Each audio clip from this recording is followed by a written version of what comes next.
Hey, welcome to the Strategic Success Podcast. I'm your host, Courtney Fricky. Thanks for tuning in. All right, it's here, you guys. The first workshop I have planned for 2025 will be on January 20th and 21st. As you know, I don't do group coaching. I don't do one-on-one coaching. I don't do consultations.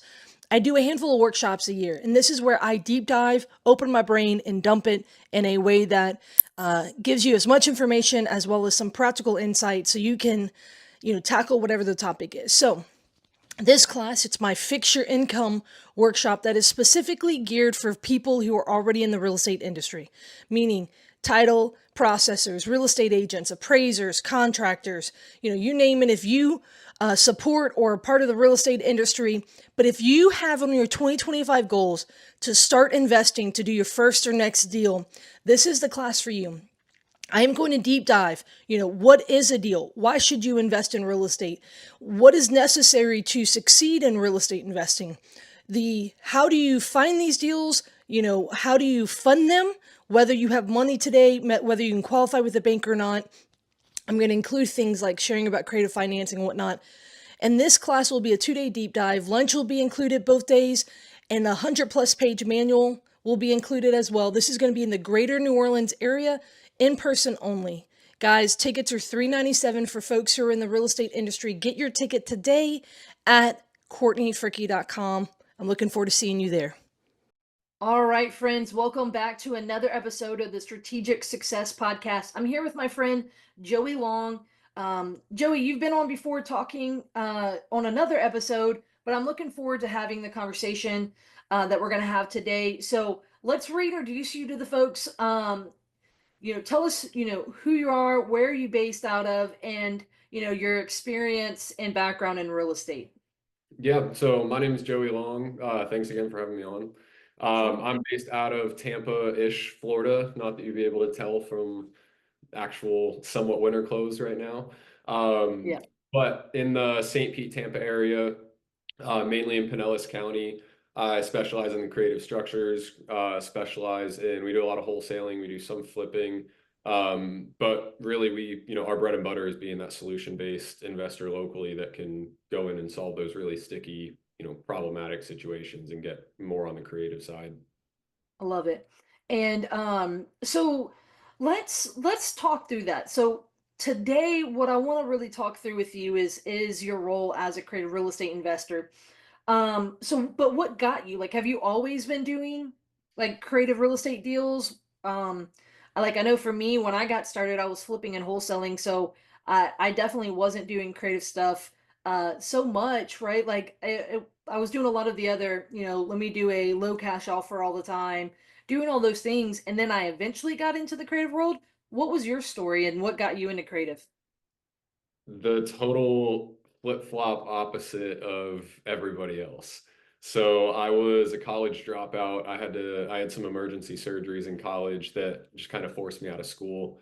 And I was flying back home after one of my surgeries, and I was not sitting first class, but my mom was. And my mom sat next to an old guy on the airplane, and his name happened to be Larry Harbolt, who you and I both know. And Good old Larry. good old Larry. And so Larry actually told my mom about his meetup and invited me and my dad there.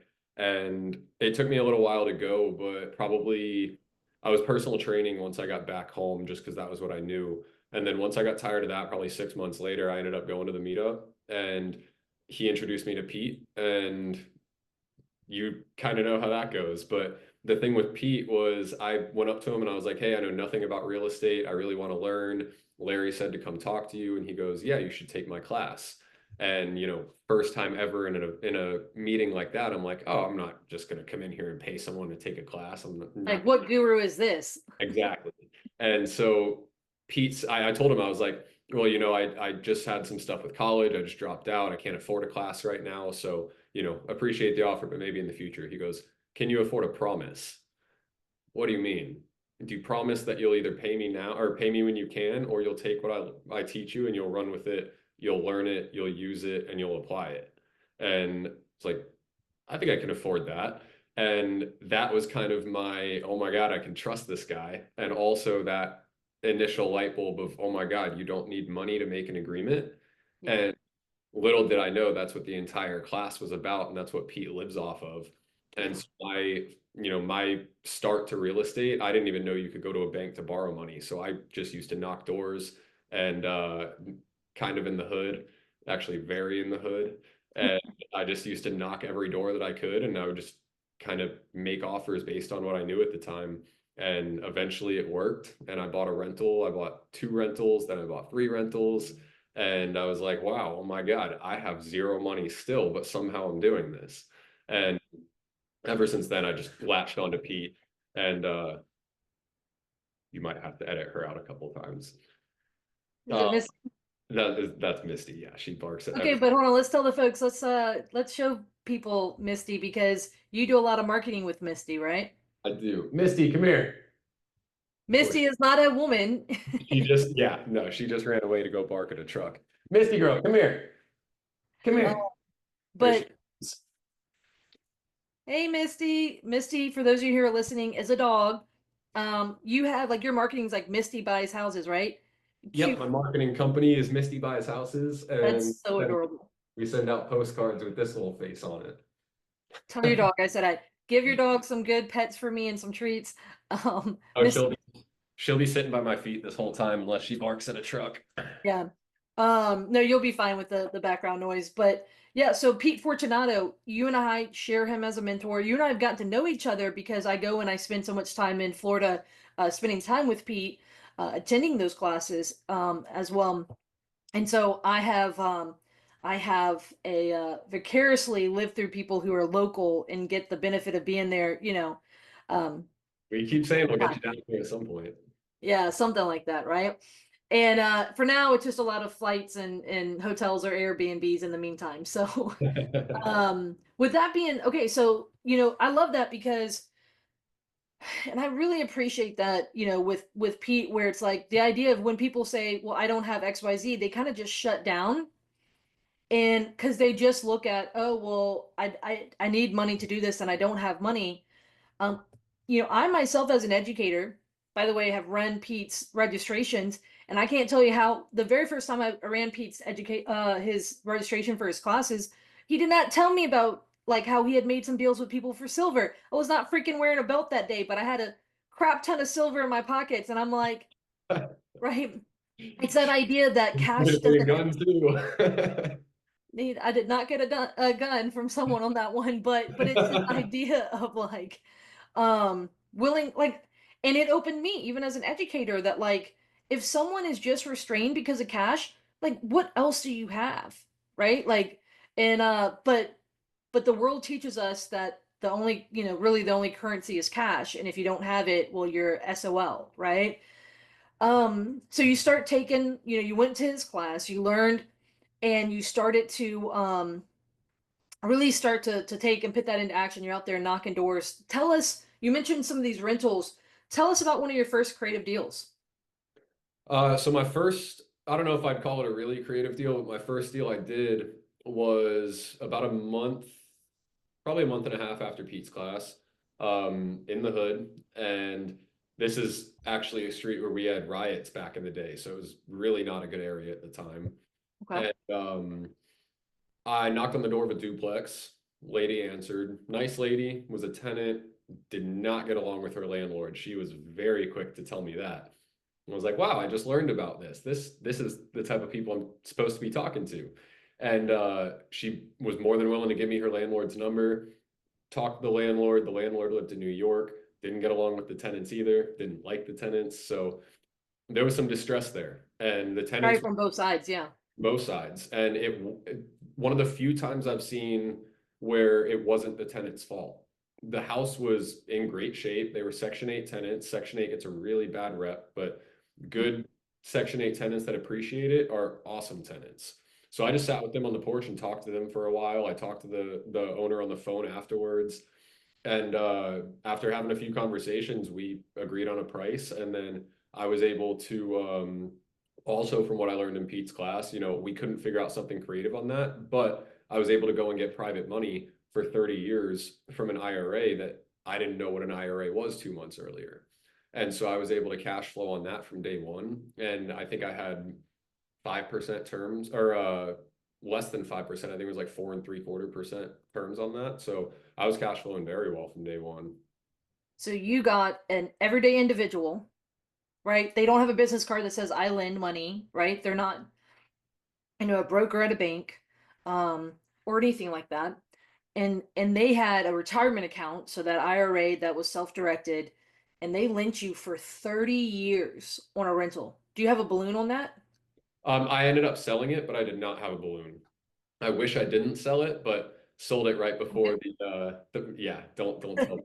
He trust me, he ragged me for that one. His exit strategy, as you know, is death. So I went into it thinking this exit strategy is going to be death, but at the time, we I just get did it. not expect our market to go the way that it did. So I was like, oh, I'm Well, making a bunch of money. I'm going to sell and, start flipping so I can scale. And then, of course, that house doubled in the next year, and then it doubled again. And I was like, damn it. yeah, because in the greater Tampa area, I mean, I think what 2016 to 2019, things doubled, and then they doubled again since then. Um, And I and it, bought in 2019.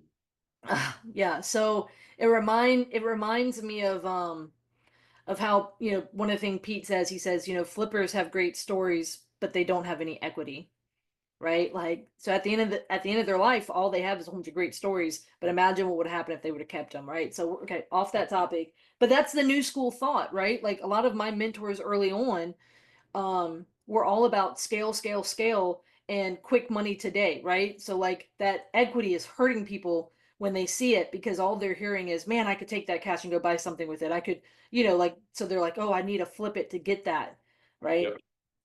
All right, but 30-year private money. I mean, originally how it was structured was no balloon though, right? Like it was someone was willing to lend for the full 30 years. I think Yep. that's an With no origination fees or points. yeah, So, that I mean, like that's huge, because I think people need to understand that number one, that exists, right? yep. And I do think that, for sure, I think when it comes to crave deals, there's levels to it. I definitely think that is a level of it, is being able to get everyday individual people who may not, they're not the seller or anything like that, but to be able to, um, finance these deals for you. And retirement accounts is just one of those ways. Yep. Um, so And after I sold that house, they got that money back. And so we went and did it again. And now they're my lenders on my Airbnb. that's awesome. Um, and so, um, were they willing to do 30 years again? Yep. No balloon. Dude, that's freaking awesome. And A again, little bit higher people, percentage, but what? a little bit higher percentage, but not Just a much. little bit, yeah. But like at the end of the day though, is there's this limiting belief that, getting an individual to commit to 30 years with no balloon, they're like, oh, that'll never happen. I'm like, great. As they say, if you think you can, if you think you can't, you're right. You Yep. know, so moving on, let's talk about your, like, one of your next creative deals. Like, so okay, you were able to get a financial friend to, lend long term on not just one deal, but then, eventually others, right? But again, as you're learning, go into these, and I think it's important to understand is like Pete's stuff is workshops. I mean, I've got binders back here that are, 2, 3, 4 inch binders. I got this little thing back here filled, and then I got another box filled in my storage room right now. So it's not, let me go and there's flashing lights and they're pulling up in Lambos up front. Like it's a literal workshop with a textbook, right? So you're not just going and hearing about concepts. Like you're like literally, most of Pete's classes are just case study after case study. Like it's like, sir, like the fact that he's been in the business for, I don't know, 60 plus years, of course he can do 2 days full of case study after case study. My point with it is it's not fluff. You can Yeah. actually go and hear that. And one of his classes is all about the paperwork, right? Like the deal structuring, all of that. And so you can And what literally that paperwork for? I mean, it's like you said, there's levels to it. And normally the level stops here. That's where Pete starts. exactly. So the point with that is you're getting true instruction, right? And that stuff you can implement, because a lot of people learn about stuff, but it's more the fluff. It's like, oh, let me tell you the definition of something, or like it's real. Anyway, so you're Do as getting I say, not as I do type stuff. what? It's always do as I say, not as I do type stuff. Exactly. So there's this level that like, all right, so you're hearing and you're learning about it, and then you're taking action on it. Tell us about one of your when you said that one kind of felt like elementary. Give me another example of one of the creative deals you did um as you Uh, were getting going. yeah, so my next one, my second rental that I bought was a wraparound. It was on a wraparound mortgage. Mm, I still wouldn't, I'd still consider that one pretty elementary. So I'll talk about a different one. One of my favorite ones that I did up until one that I'm working on now that we haven't finalized yet, so I won't go too much into it, but we can do another one and talk about that. But my probably my favorite one I've done so far was a house up in Spring Hill, which is about 50 minutes north of here. okay.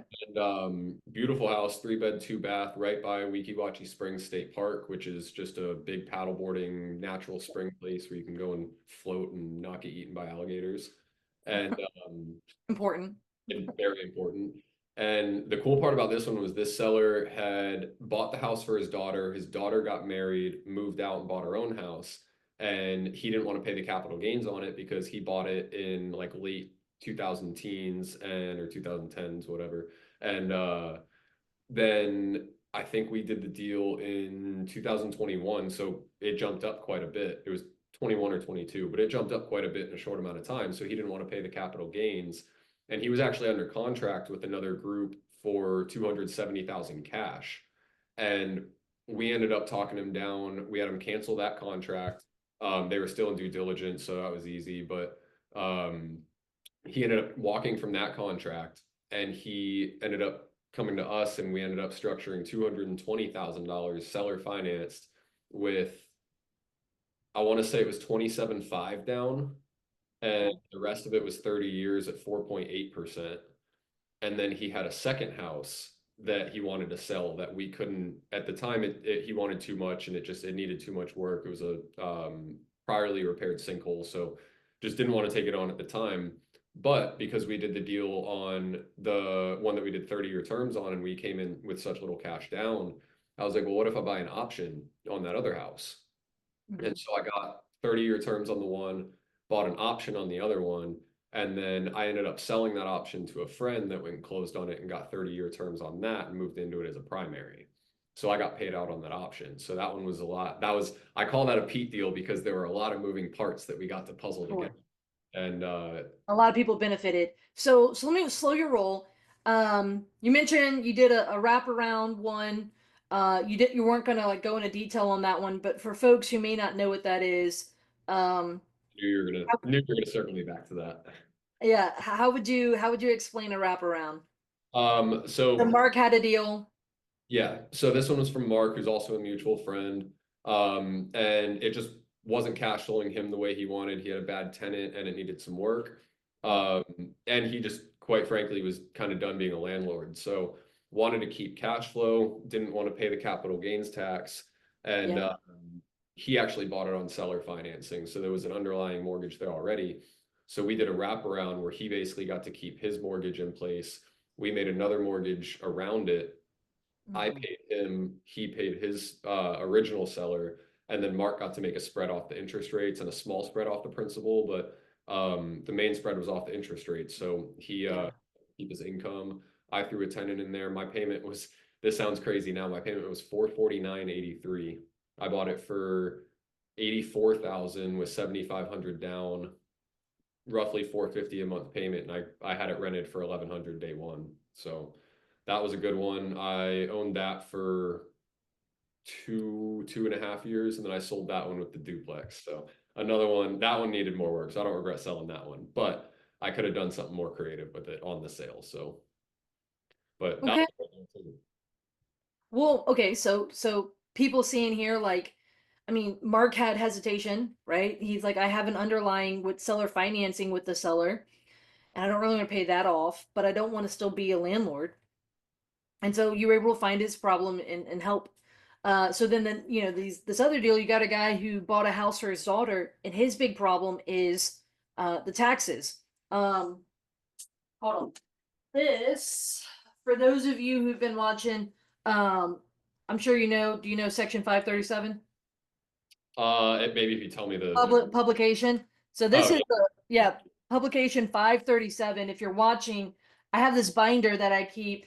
It's got these little clear pages in it, and this is straight from the IRS's website, how they view installment sales. And especially when I have a sophisticated seller, like knowing how to solve tax problems has been one of the biggest tools for me to get seller finance deals. And so this guy's biggest concern was financing. And I'm not to say, hey, you went and interfered with those other people's contract, but it didn't truly solve their problem. Yeah. Um, Actually, he called me, so wasn't yeah, my fault. yeah, I was right. off, I was off a direct mail lead actually. Okay. And so you're talking with him, and he brings up, the tax issue, and you're making this, offer here. So you guys strike a great deal on this one, but then he's got this other house that you're like, "Ah, I don't really want it." Um, but it's this idea of when even when you don't want a property, having the skills to know how to make a deal still. There's plenty of properties I make deals on that I don't love. Yep. Like I don't want them, but I'm like, hey, I know what to do. Yeah. Uh, and so you effectively interfered there. Yep. And so seller financing is, the simple where it's the terms of the sale where you're making, maybe a down payment you mentioned, and then you're making payments, whatever is agreed upon over time. But then you did an option on that other property. Yep. You want to explain what an option is? Because I can tell you right now, most people say, Courtney, you lost I'm already still thinking about the wraparound part.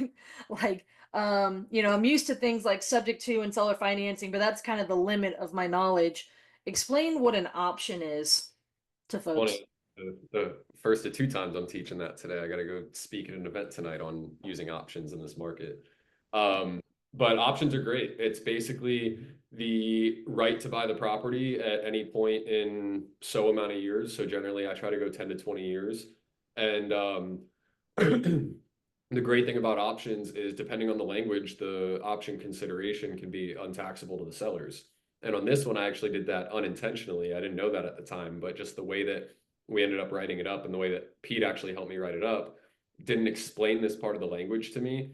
But now I know this, didn't do it intentionally, but generally with an option, if you make the option consideration fee credited towards the final purchase price of the house, the IRS sees it as still an open agreement and it hasn't finalized yet. So the consideration's untaxable. So that's what we did with him. Originally, he asked us for, I think it was 35K down and on the first house. And we just quite frankly, didn't want to give him that much down. So we got it down to 27. And he already brought up the other house and asked if we wanted to buy that too. And I said no, but kind of with it being in the back of my head when I was structuring the 27.5, I was thinking, well, if I can use that other cash towards the option. What, the 7,500 difference? And actually I only ended up using 5 grand of it. So we gave him 5,000 for the option on the other one. I held that for about 6 months and then I assigned the option to a friend of mine and then had a meeting with the seller and him and they agreed to execute it. And so they agreed on terms and he ended up doing a 30-year term on that with it being his primary now Yeah. and paid out for the option. Sweet. So, there's a level there that, not like most people when it comes to an option, it's the future right to buy something. Most people hear of it with like a lease option, right? But I don't you know were what the option part on it means though. yeah, the lease is the use part, right? Like people understand a lease. The option part is, the future right to buy, but you can actually separate the two and just have an actual option. Our good friend Bill, I mean, I'm going Bill's class. Will you be at Bill's class in March? I'm trying to be as long as I can move some dates to be in town.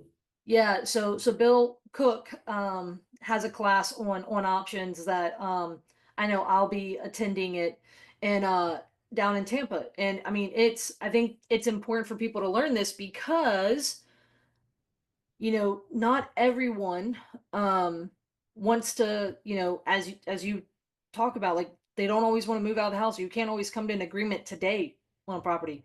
But hey, if you can secure an option, that can open up doors down the road. Yeah, and a lot of time the reason that people don't want to move right now is because they don't have the money or the time or haven't had the opportunity to go look for their next step. So if Yeah. you're like give them, you know, a little bit of funds or a car, like the deal that I was telling you about that's going to be my new favorite. I think you and I talked about it already, but trading my car for a down payment or for an option on two houses that I'll be seller financing one of them and taking the other one over subject to.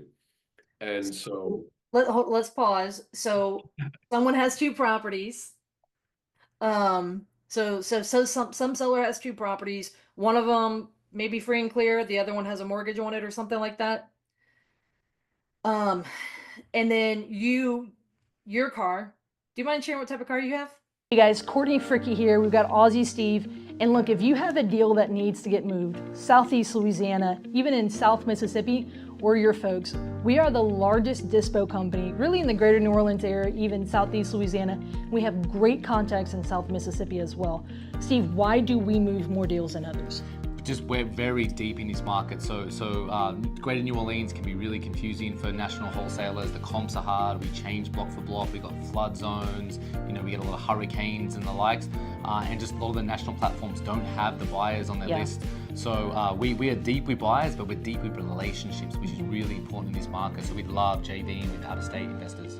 Like I said, we do a ton of business with other investors. So go to homebuyerlouisiana.com/Courtney, fill out the information. We'll get in touch with you and we'll move this deal along. Your car. Do you mind sharing what type of car you have? it's a little piece of crap Chevy Volt sitting right there behind me. Okay. So a Chevy Volt, but hey, I mean, like we know cars are not cheap these days, right? Like regardless. Also Um, something with AC, and then I showed him that it can park itself, and he said, "Now I need a spaceship with AC," and so he calls my car the spaceship. I love it. So, okay, so you're using the car as the consideration for the two options, Yep. right? And so those are the car, basically you're giving the guy the car, he's getting the title, all that, and you're getting those two options to be able to buy one property subject to the mortgage, the other one with seller finance, right? Yep. And then ultimately, um, this is not the first time you've done a car one, right? Haven't you done one before? It'll be the- This is the same one that we talked about. I've just been working. Okay. Maybe. Um, and so I remember one of the guy who introduced me to Pete, Leon, when I went to his house for the first time, and I'm meeting this creative finance wizard, and he's driving me around. He has 75 acres in Mississippi, and he's like, "You see that pool behind camper?" He's like, "I'm gonna use it as a down payment on a house someday." And he's like, "You see that little house right there? It's full of furniture, and I'm about to use it on a deal, and I'm gonna give that furniture to someone as a part of a deal." And it's just that reminder that the cash doesn't have to be the only thing you operate with. Um, Get what you need to get what you want. exactly. And so let's say that again, because I want to kind of, dive into what does creative financing mean to you? You just kind of spit out some words, but give me your thoughts on what creative financing means to you. Because I know that everyone and their mom in this market has a whole bunch of talking heads. It's not lost on me that this is a conversation about it, but everyone's talking about creative financing. And sometimes people can kind of be kind of aloof. They're like, is this even creative financing? Someone asked me if wholesaling is creative financing, if like, things like that. So, give me some of your thoughts around what creative financing is. I don't necessarily always say creative financing as much as creative real estate, and I think you can agree with that too, just because it doesn't always revolve around financing. So to me, I actually like the way you say it, that creative real estate is Pandora's box. Once you open it, you can pretty much do whatever. And what made it click for me, this is Pete's famous saying, use what you have to get what you need to get what you want. And when I was coming into real estate with no money, that's the only option I had. And the one thing I've really realized throughout every creative deal that I've done is value is subjective. Yeah. So if like Larry has a great story where he gave somebody a 2,500 or a $25 computer that she went on to build I think it was like a $2 million online e-commerce business within like 2 years. And he traded that computer for a piece of land from her. Yeah. And that's kind of what put that into my head of like value is subjective because she couldn't use that land. She didn't have any use for it, wouldn't do any good for her, but that computer could, even though the value was off. Yeah. It's not It's always. utility. Yeah. It's all about utility, right? Um, And like I said, this guy that I'm trading my car to, he just wants a car with AC and he can't afford to buy one. So right now he's driving an old work van with no AC, and 10 months out of the year in Florida it's 100 degrees. So Right. that's so as long as I can get him the car and solve that one problem, he's willing to let me, at least take a shot at solving the rest of them. Well, and I think that's huge. I mean, I'm laughing where it's like, 10 months out of the year and here you are with the beanie and because it is actually cold right now. Like Just a just little my bit. one day out of the year I get to wear this when I'm actually in town. Yeah. I won't wear it if it was 35 degrees. It's crazy. Yeah. Well, but I mean that's important, right? Like what do people value in the utility? I mean, what can you do with land? I mean, you can be very limited, but at the same time, could you use that land and trade it for something, again, that car with more utility? Yeah, you could have given him cash, but then he's got to take that cash and then go find a car with it within, and so again, so many people get so limited with it. A lot of people, and when I say new school, I mean, I don't want to limit it to this, but people maybe who've been in the business for 15 years or less, especially a lot of the YouTube talking heads, gurus, a lot of the folks are the new school people. When they talk about creative financing, they're talking about seller financing, they're talking about subject to, and maybe they include a few other little strategies in there. Not, Um, what? not usually. That's Not about you. They might say something like, "Oh, rental arbitrage is creative," or something like that. Maybe they might talk about a lease option, but the reality there is it's so much more than that. Why do you think that those get the most attention? because it's the easiest to understand and very basic level. I mean, the thing about creative is okay, so one of the more complex things that I've been trying to do recently is walk mortgages and move collateral and stuff like that. And when it comes to creative stuff nowadays in, the new school stuff, it doesn't generally reach that level. And I think that's mainly because um people just are too focused on scaling, they're too focused on quick money now, and they're too focused on that quick turnover, and they don't see the value in what one deal can provide in the future. Like I said, my lenders now lend to me on that deal and one other and two other deals now at this point. Right. Every deal that I've ever done with a seller that we did creatively, they've been utilized back into my business either as a lender, a referral that they gave me, or just now they're a financial friend because they understand the balance and the ideas of what we did. And so I just don't think a lot of people are willing to take the time to learn that and learn the value of that, because it's not that quick money always like people want nowadays. And nowadays it's just flip and scale. Exactly. Like people don't realize, like for example, like with that option, that is a long-term play, easily. I mean, Peter Fortunato, Jack Miller, a lot of those folks, they're like options. I mean, Bill talks about the most underrated thing in real estate, but they're very powerful. Yep. Um, People don't understand the value of controlling a house rather than owning it. exactly. Pull it And down with a computer, that's ideal. well, and I think there's also a level like, and tell me your thoughts on this. I think a lot of new school people are focused on profits and like today money and like they're business people, not really investors. You Yep. know what I mean? And so then they put on that business person hat. So they're thinking, profit. They like, what can I do? And they're not really thinking long term. And so they definitely don't, when they're doing deals with sellers, they might say, "Do you have anything else for sale?" But it's really just going to be a short term, let me make an offer on it type of thing. But they're not thinking, "Hey, how else can I continue with this relationship?" Right? They're not thinking of, like, for example, I've got a seller who sold me a duplex on 30-year seller financing, no balloon. Okay. She now wants to sell me her other rental down the street. She has a primary in the same city that she wants to move to the next city, and she wants to build. But she can't really, she's retired. She can't qualify for a loan. And so every year I bring her something for Christmas, like a little happy, a little thank you, like to the sellers who finance deals to me. And so we sat down for an hour and talked through some options. And so now I am making her an offer on her rental. And then I am talking with her about, hey, if I can get you the land, like maybe I can help you find some land. So I'm trying to find some land in the area she's looking at. And then I'm saying, hey, basically, there might be some ways that we can work a deal with helping her with her goal. We might be able to say, I also asked her, hey, in the event that I find something that's actually complete, over there, would you be open to something like that?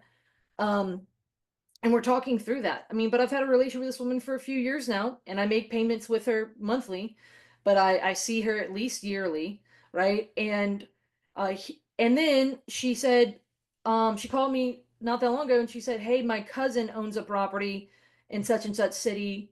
He wants to not be a landlord anymore. Can you work a deal with him like you did with me?"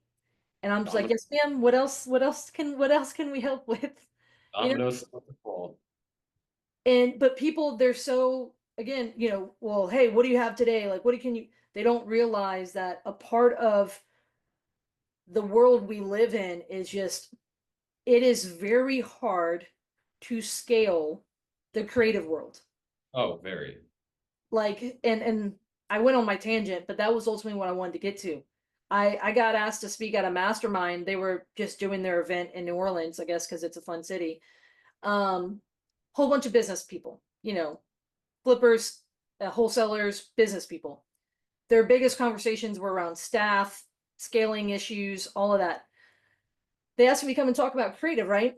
And the conversation we had around was the difficulty of scaling creative. It's because it's so individualized and Yep. specialized, right?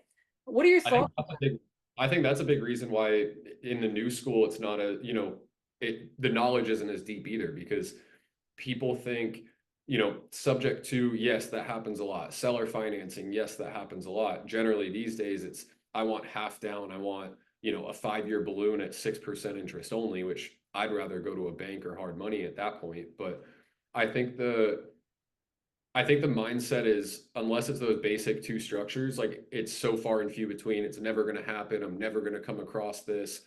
Yeah, And it's something you don't come across. It's something you identify and you create.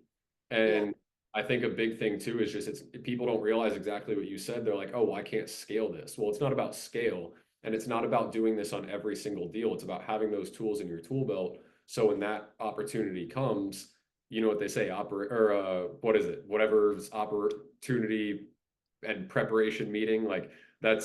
that's all this is you have the tool in your tool belt, and when that time comes, you're able to put it together.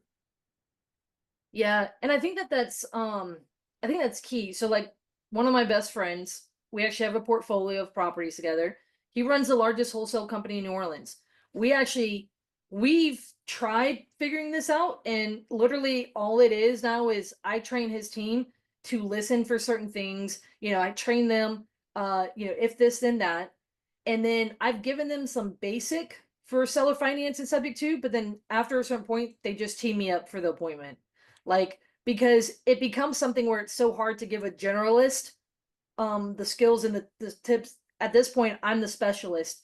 And after a certain level, it's really hard to just say, let me go through this script and convert, Um, and that's why I think the business people don't like it, right? Like, Well, and I'll trail off that for a sec too, because that's something that I ran into really recently, was that as the younger guy that's been trying to, I've only been doing this for what, 6, 7 years now. I've been doing this 20 years. So I'm one of those guys that hasn't seen the market cycle changes, right?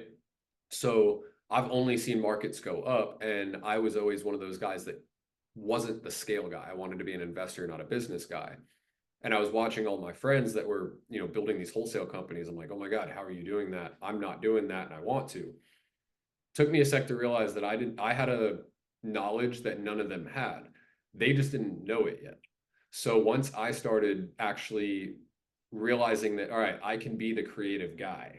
It's not just that, oh, I can do creative deals, but I am the creative guy around here.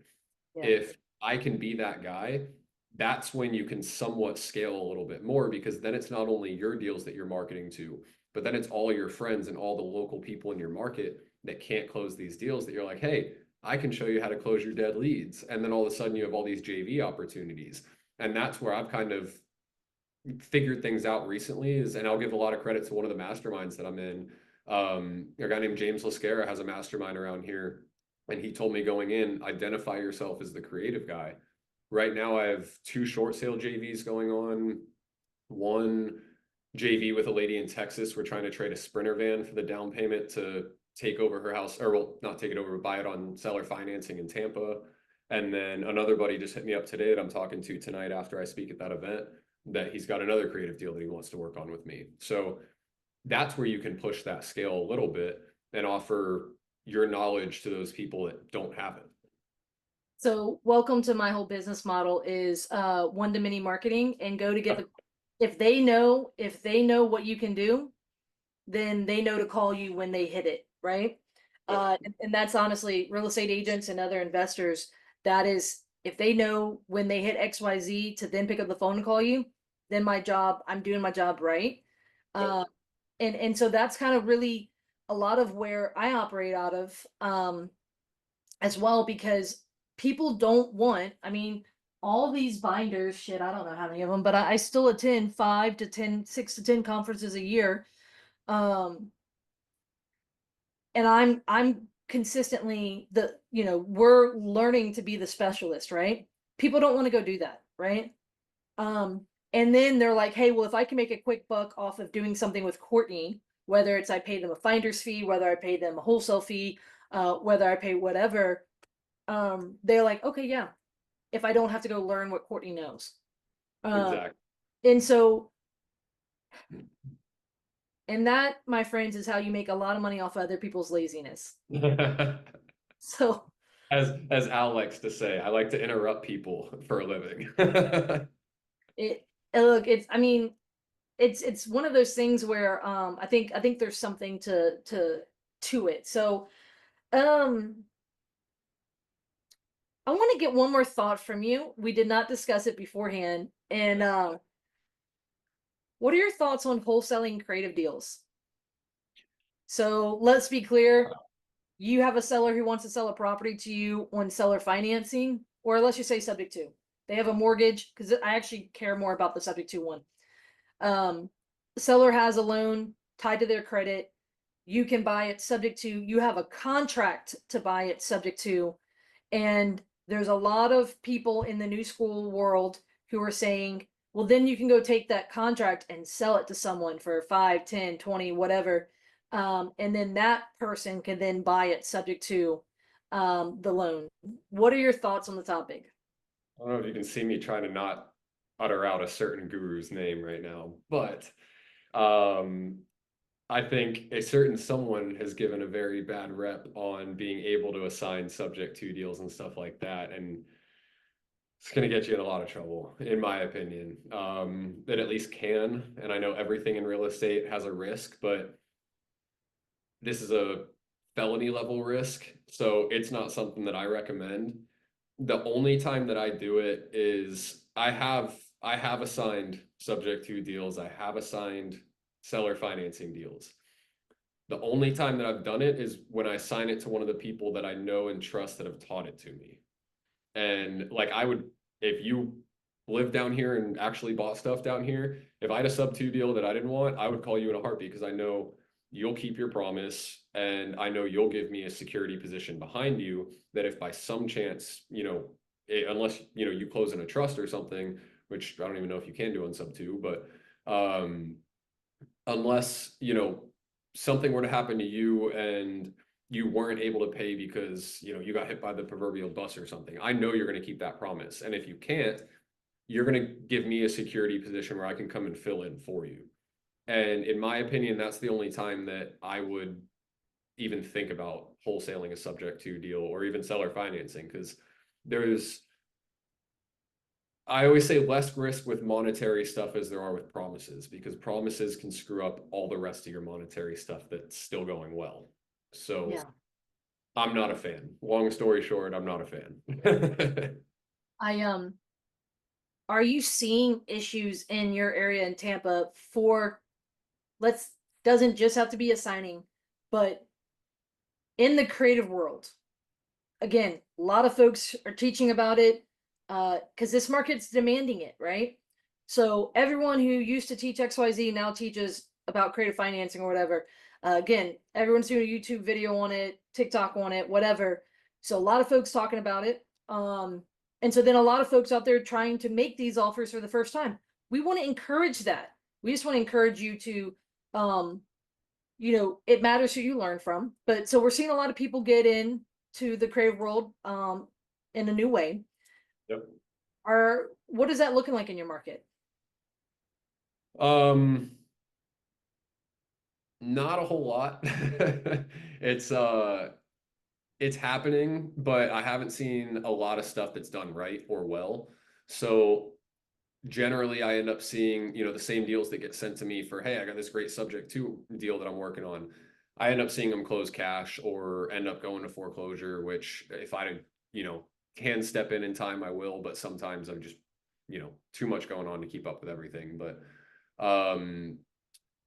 I see a lot of people trying to assign stuff, not a lot of people willing to actually close on stuff themselves. And again, kind of like what we just talked about, I don't really recommend that. If anything, I would just close on it and resell it that way. Or, if you want to get real complicated, walk the collateral and sell it cash and, keep on with cheap financing. But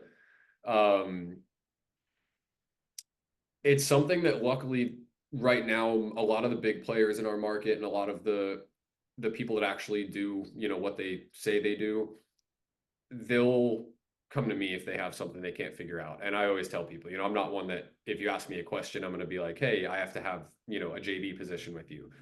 I'd rather just help a friend do a deal right and be able to keep their promise to a seller. So luckily, also with me being the creative guy around here, I'm able to help a lot of my friends get through those deals, even if I'm not involved with them. Or if it's somebody I don't know, my friends are referring them to me recently. So it's kind of been nice because I feel like I've been kind of, saving people in some situations. Sure. Well, I think there's something to say about consistency. Referrals come when you're consistent and people actually know what you do, but then they feel comfortable sending people to you because, people can be like, "Oh, I'm wholesaling." Well, people may not know to send something to, may not know you well enough to send something to you, but it's consistency so they know you, but then it's also competency because they feel like you can actually help the person that they're sending to, right? If that makes sense. I threw in the word wholesaler in there, but it's like we get some people like, "Oh, I'm a wholesaler. Why aren't people, sending me like referrals?" Like, well, they either don't know you, know what you do, or they don't know if you can actually help them. Or And they so, do the same thing. yeah, or yeah, and so I think there's a level there that yeah, you're doing something that, and especially at a level a lot of people aren't, right? Um, well, cool. I've enjoyed our conversation today. For folks who are looking to get into creative financing, let's just say they're flippers and wholesalers and they're like, or they're landlords, maybe the Burr method, whatever. They're used to a certain world in real estate and they're wanting to get into creative financing. Any final thoughts for them? Like any tips for them? Like what would you give advice to someone who's wanting to get in the creative world? Learn to do it the right way. And quite frankly, the only people that I know can teach you how to do it the right way, Pete Fortunato, Bill Cook, and you. So if anybody's actually willing to put in the time to learn it the right way, talk to Courtney, talk to Bill, talk to Pete, take one of the classes, and watch this podcast because I think there's a lot of good info on here. And you pulled something off that not a lot of people can pull off, and that's get Pete to speak on a recorded line. So if people actually want to be able to hear Pete speak while they're driving in their car, which is huge. I don't think people realize why that's huge, but listen to this podcast and go listen to that episode. Look, I appreciate those kind words. I do think it's important who you learn from. Um, I mean, I can't tell you how many people who I'm watching starting to teach about creative financing, and the things either that they're teaching I like cringe at, or like in my market, I'm having to rescue people from failed creative deals. And the sad part is there's sellers in their credit being hurt through it, and various things. And so it does matter. It's why my shirt usually says how you do real estate matters. Um, So I appreciate it. And yeah, that episode with Pete is easily one of my favorites. I've re-listened to it numerous times. So, Um, but okay, well, cool, man. I always enjoy talking with you, talking shop. What's a good way for people to get in touch with you? probably Instagram's the best way, or can shoot me an email at lifelongsolutions.re@gmail.com if you just want to chat. We can set up a call. Also Instagram, I'm trying to post more content on there. My DMs are usually read, so shoot me a message on there, can schedule something through there too, but go look for my content on there, and that's joeylong.rei. All right, I'm gonna put those in the show notes. So your email and your Instagram, I'll put it in the show notes, you guys, so that if you want to see that, and I'll also put Bill's class info because like I know I'll be there. A lot of times you and I are, we're in the same classes and stuff, so good opportunities to connect as well. I mean, obviously that's down there, Yep. and you've got a meetup in the St. Petersburg area. Yeah, appreciate you reminding me of that. I'm bad at plugging my own meetup, but also a good way to learn is come to my meetup because we do a quarterly meetup in St. Petersburg that is mostly around the creative side. But one thing we're working on scheduling this year is getting Courtney, Bill, and Pete all on one panel, which knowing you, I'm sure you'll be recording. So If I that's can. oh well, it's my meetup. Pete doesn't have a say. You can record it. So that's going to be a unique opportunity to learn from some of the best people that can teach you. So Sweet. I and if they follow how can they find out about that meetup? What's the best? um we actually haven't scheduled the event dates for this year yet. We're doing late quarterly events. So look out on Facebook, look out on and just search Joey Long on Facebook. There's not too many of us. And then Instagram, I'll be posting it too. So and we send Yeah. out emails. And so I'll put your Facebook on there because I want to say that's where you share the I get the event invites myself because I've shared there like anytime if I'm in Tampa and it's happening, I'm there. So it's one of those things that I'll put that in the show notes because I do know that there's folks who listen from the Florida area, who would want to attend stuff. And so well, cool. Hey, it's always a pleasure, man. Enjoy. I know you're sharing at a meetup tonight about options. I know people will, benefit from hearing about it because what it ultimately is, all creative financing is just more tools to help people. And so I Yep. appreciate the way that you're helping people. And go give Misty a treat for me or something. And the dog, I love it. And mine are sleeping on the couch like the bums they are. I love them. Um, but anyway, all right, Joey, have a good one. Appreciate you.